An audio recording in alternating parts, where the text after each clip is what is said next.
안녕하십니까. 통일나우의 이영아입니다. 한 주간의 통일 소식 브리핑에서 전해드립니다. 지난 27일 통일부는 2024 북한 인권 보고서 발간과 함께 언론 설명회를 개최했습니다. 작년에 이어 두 번째로 발간된 북한 인권 보고서는 북한 내부의 억압적인 통제, 탈북민 강제 북송 등 북한 인권 침해 실태를 심층 분석했습니다. 아울러 소책자 형태의 요약 보고서와 북한 인권 홍보대사로 위촉된 배우 유지태 씨의 해설로 영상 보고서도 만들어 국민 누구나 북한의 참혹한 인권 실상을 이해할 수 있도록 준비했습니다. 지난 14일 김영호 통일부 장관은 가수 하현우 씨를 만나 새송이 물망초 배지를 전달하고 납북자, 억류자, 국군포로 문제에 대한 국민적 공감과 응원을 모아나가는데 힘을 보태줄 것을 당부했습니다. 이어 지난 27일 김영호 장관은 6.25 전쟁 납북인사 가족협의회와 함께 6.25 전쟁 납북자 가족의 삶을 그린 국민음악극 누가 이 사람을 모르시나요를 관람했습니다. 공연 후 김영호 장관은 출연진을 만나 새송이 물망초 배지를 전달하며 앞으로 다양한 문화적 접근을 통해 납북자, 억류자, 국군포로 문제를 국민들이 지지하실 수 있도록 지속적으로 노력하겠다고 밝혔습니다. 나의 직업을 내가 선택할 수 없는 북한 사회. 하지만 탈북민이 한국에서 안정적으로 정착하기에도 난관이 많습니다. 지난주에 이어 조현정 박사의 국책 연구기관 탈북민 공채 1호가 되기까지 파란만장한 후일담을 들어봅니다. 안녕하세요. 통일담담의 아나운서 조수빈입니다. 북한의 광산 노동자는 어떻게 대한민국에서 여성 공채 1호 박사가 되었는가? 네, 2회에 걸쳐서 알아보고 있는데요. 조현정 박사님 다시 한번 오셨습니다. 안녕하세요. 안녕하세요. 네, 그리고 남인희 씨도 함께 해주셨습니다. 자. 아무 기술도 없이 기댈 데 없이 아들 하나 데리고 오신 거잖아요. 2003년에 한국에 입국하고 나서 저희가 이제 하나원에서 적응 교육을 한 3개월 정도 받잖아요. 그래서 그때 목표를 썼어요. 내가 한국에서 앞으로 어떻게 살지. 예, 제가 어떤 사람인지 잘 몰랐는데 보니까 제가 굉장히 목표지향적인 사람이더라고요. 맞아요. 그러신 것 같아요. 예, 그래서 일단은 하나원에서 첫 번째 목표가 10년 안에 집을 사는 거였습니다. 야, 대한민국 사람들도 10년 안에 집 사기 어렵거든요. 근데 사실은 하루 강아지 법 무서운 줄 모른다고 집값이 얼마인지도 몰라요. 아무것도 모르는데 그냥 제 마음 안에 제가 그렇게 하고 싶은 거였어요. 네. 집을 사야 된다는 거 아는 것도 신기하네요, 저는. 중국에서의 생활이 있었기 때문에.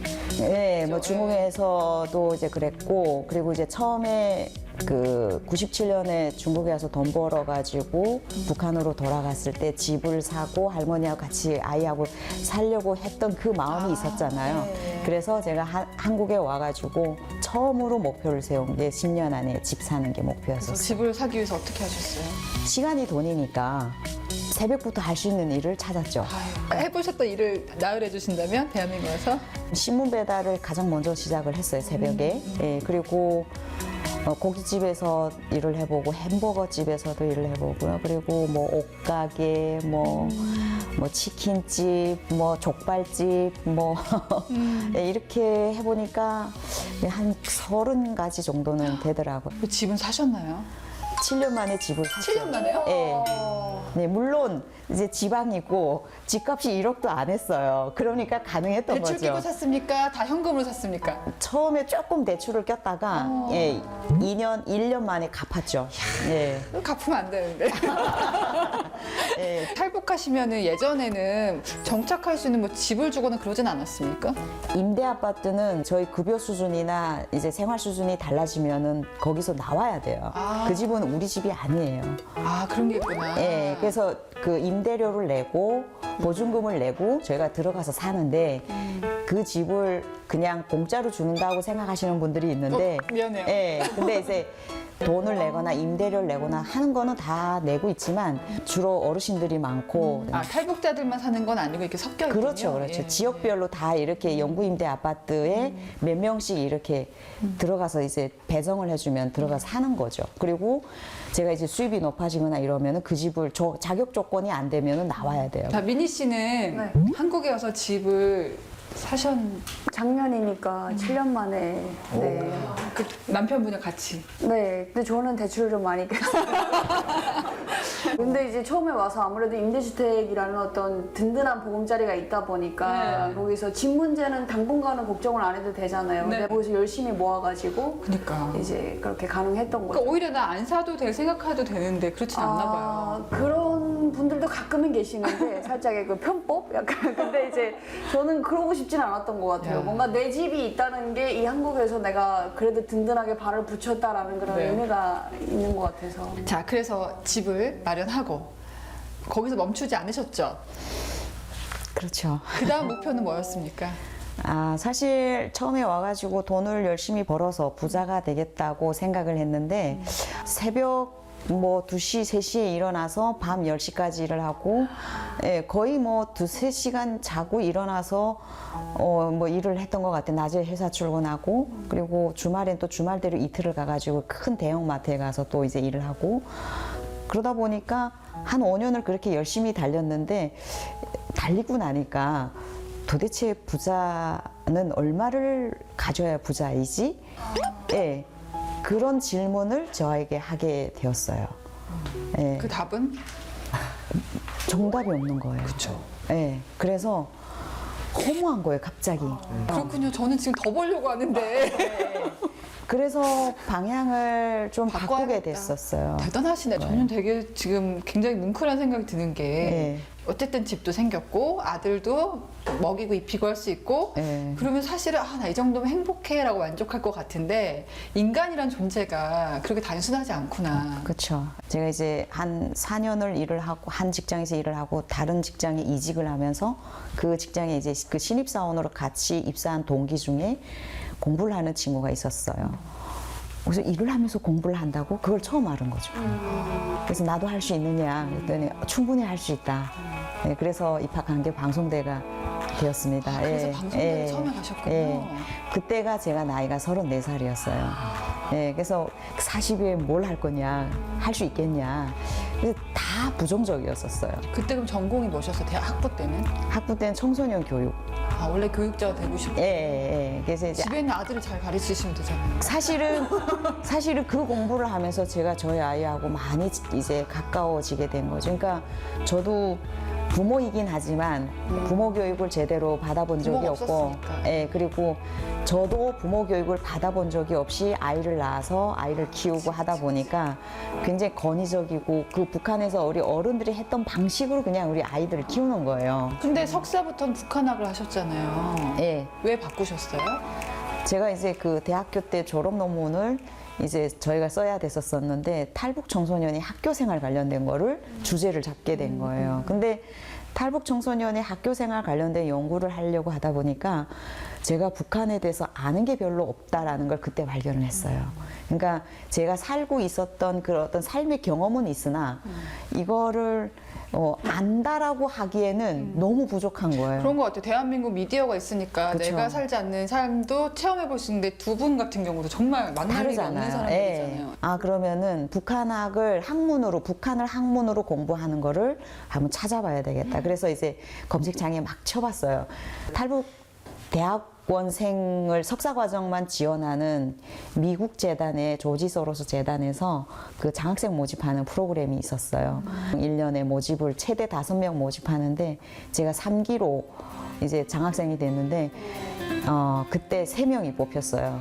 그 중에 저도 이제 한 명으로 이제 뽑힌 거죠. 조지 소로서 돈 많으신 분이잖아요. 그렇죠. 펀드로 돈 많이 벌어가지고 훌륭한 일도 많이 하시고. 그렇게 좋은 일 많이 또 하시더라고요. 조건이 있었어요. 일을 안 하고 공부하는 대신에 전액 장학금에 생활비까지 보장해 주려고 했었어요. 나도 하고 싶다. 네. 지금도 있나요? 지금도 있나요? 네, 그 중단이 됐습니다. 왜 중단됐죠? 글쎄요, 뭐 돈이 없나 봐요. 네. 조지 소로스에게 감사와 또 다시 한번 열어달라는 말씀을 드리고 싶습니다. 그래서 그게 저도 애기 엄마다 보니까 이런 어려운 환경에서 자수성가하신 분들 얘기를 들을 때마다 그 원천에 누가 있을까? 저는 그 양육자라고 생각을 하거든요. 네. 교육학도 하셨지만 외할머니의 힘이 컸을 것 같습니다. 저희 할머니는 저에게 늘 사람은 배워야 된다. 예. 그러니까 그게 뭘 배워야 되는지는 몰라요. 근데 이제 항상 이제 관념적으로 저에게 배워야 된다가 계속 들어왔던 것 같아요. 그래서 지금도 또 MBA 공부를 또 하고 있는데, 예. 저희 모임 하나 만들어요. 열심히 제가 정말 빈말이 아니고 통일 담당 구독자님들도 마찬가지시겠지만은 저희가 사실 많이 누리는데도 불행하고 힘들고 나는 못해라는 생각을 많이 하는데 제가 오늘 박사님 뵈니까 야 저는 인생의 그 롤모델을 만난 것 같습니다. 아유, 네. 별 말씀을 과찬이십니다. 저희 셋이 만나야 돼요. 열심히 사는 여자들의 모임, 열려 모임.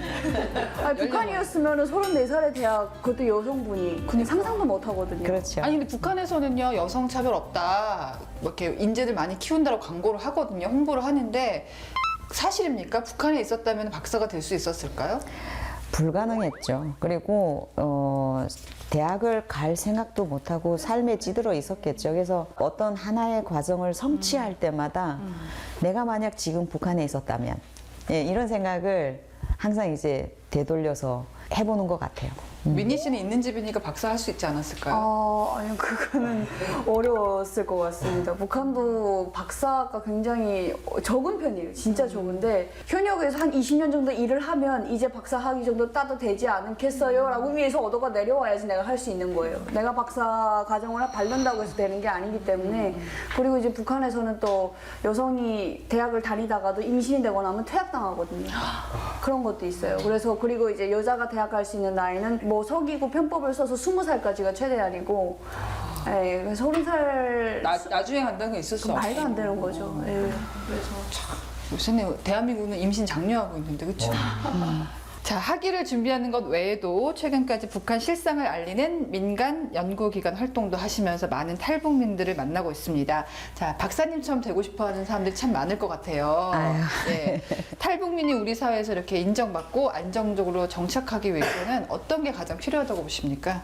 그 탈북민에 대한 정착 지원 제도가 어느 정도 한국 사회에서 적응하는데 굉장히 큰 도움이 되고 있다고 생각을 합니다. 근데 거저 주어지는 거는 없는 것 같아요. 그리고 지원제도라는 거는 우리가 평생 여기서 살아가는 동안 전적으로 지원하기는 어렵다고 저는 보거든요. 그래서 어느 정도 이 사회에서 발을 딛고 걸어갈 수 있는 정도의 지원 정책이 있다면 그러면은 그다음부터는 자기가 달려야죠. 이미 한국 사회가 이 하나의 그 기계 톱니바퀴를 보게 되면 이렇게 다 같은 간격으로 이렇게 돌아가잖아요. 근데 어느 날 갑자기 탈북민이 그 사이에 끼어들어왔어요. 근데 우리가 똑같이 거기에 발을 맞추려면 우리 아무것도 모르고 있잖아요. 그렇죠. 쉼없이 부딪히고 깨지고 세상 속에 저를 집어넣기 위해서 노력을 했던 것 같은데 그렇게 만약에 누군가가 저한테 그렇게 해라고 했다면 많이 억울했을 거예요. 근데 스스로가 그런 마인드를 가지고 있으니까 지금에 와서는 자산이 되고 있다라는 것들을 지난 20년 동안 제가 이제 좀 제 경험을 통해서 증명을 하고 있는 것 같습니다. 저는 뭐 세례받는 기분입니다. 자, 전문 연구자로서 북한 사회의 실상을 알리는 그런 역할을 하고 싶다는 포부도 제가 들었었는데 교육학 박사시기도 하잖아요. 남북의 교육 분야에서 어떤 역할을 하고 싶으세요? 우리가 통일이 되면은 북한의 사람들하고 남한의 사람들이 같이 살아가게 되는 거잖아요. 근데 교육이 결국에는 인간에 대한 이해거든요. 그래서 사람을 이해하지 못하고는 우리가 통일이 되더라도 함께 살아가기 힘들다. 그래서 교육 과정 개발도 새롭게 해야 되고 해야 될 일들이 너무 많아요. 조현정 박사님과 함께 얘기 나누면서 참 많은 생각이 들었어요. 뭐 북한에 대한 얘기일 수도 있고 참 저희가 살아가는 용기를 많이 얻어서 할 수 있다. 그리고 앞으로 더 하실 일이 많다라는 생각을 해봤습니다. 그러니까 통일을 위한 미래를 담담하게 준비해 나가는 통일 담담, 담대한 담화를 나눠봤고요. 저희는 다음 시간에 더 감동적이고 멋진 이야기로 돌아오겠습니다. 통일 담담!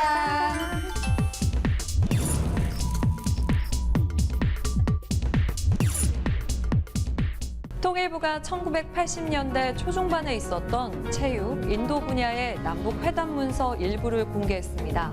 버마 암살 폭파 사건과 이산가족 고향 방문 등 주요 사건들에 대한 남북 간 접촉과 대화를 함께 확인하시죠.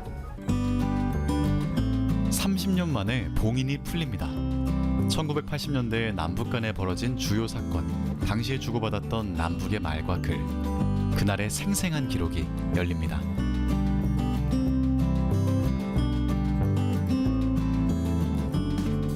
서울 광화문에 위치한 정부 서울청사에 특별한 자리가 마련됐는데요.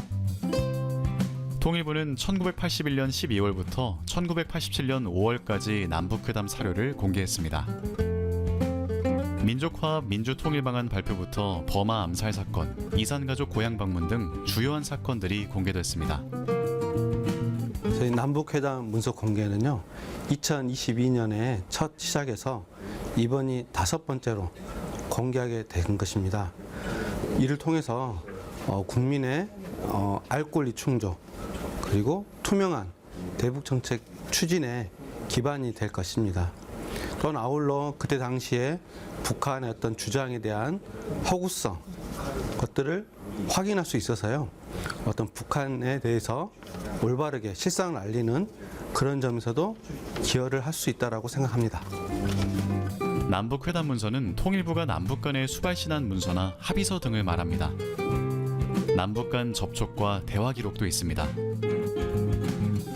2022년 1월 남북회담 문서 공개에 관한 규정이 제정되고 시행됐는데요. 훈령에 따라 통일부는 매년 상하반기 2차례에 걸쳐 회담 문서 일부를 공개하고 있습니다. 생산된 지 30년이 지난 문서는 예비심사와 유관기관 협의, 남북회담 문서 공개심의회 등을 거쳐 공개가 결정됩니다. 이번에 공개되는 회담 문서의 그 사료집이 10권, 11권인데요. 전체 분량은 총 2,000여 페이지 정도 됩니다.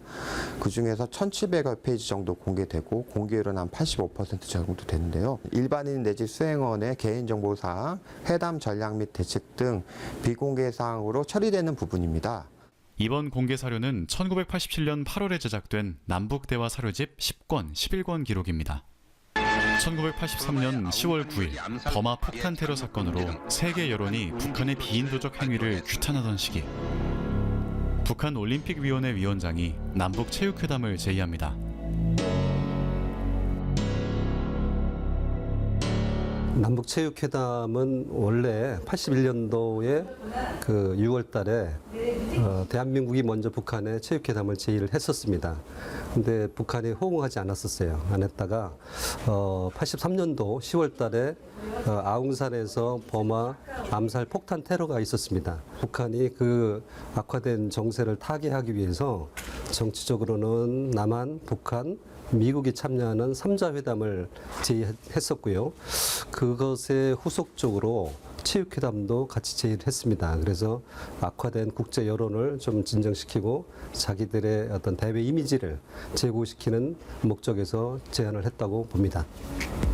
1949년 4월 9일 판문점에서 남북 체육회담이 이뤄지는데요. 북한에 납치된 남한 배우 최은희 씨와 신상옥 감독에 대한 이야기도 나옵니다.